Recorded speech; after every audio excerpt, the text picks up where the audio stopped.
mwene wacu, ndakuvugisha uyu munsi n'umutima w'urukundo, si ugucira urubanza ahubwo no kukugirira impuhwe. Twese turabavukanye mu buzima, uwaguye uno munsi ashobora guhaguruka ejo.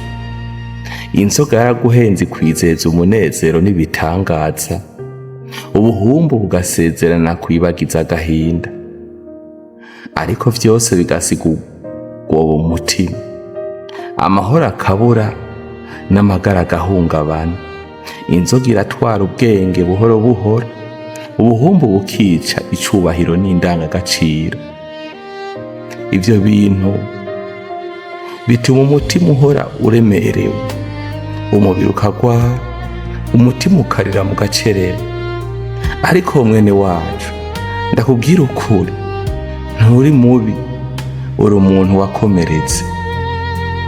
Uwemeye ko yananiwe arafise inkomezi, kuko kwemera ukuri ni intambwe y'intsinzi. Hari inzira yo gusubira mu mahoro, kureka ivyakomeretse umutima n'umubiri wawe. Amahoro adahera arashobora kugaruka, n'amagara meza aragaruka buhoro buhoro. Haguruka mwene wacu, uri wenyene. Hari abakugirira impuhwe n'Imana kubona. Ejo hawe ntiharangiye uno munsi. Uwuhumetse araronka akaryo ko guhinduka. Aho ndavuga mwene wacu, kugihumeka abagifise umwanya wo guhinduka. Reka tubane nk'abavukanye, duhanurane mu rukundo atari mu gucirana imanza. Uwavuye kure arashobora kugaruka, kandi uwagarutse araronka amahoro adahera.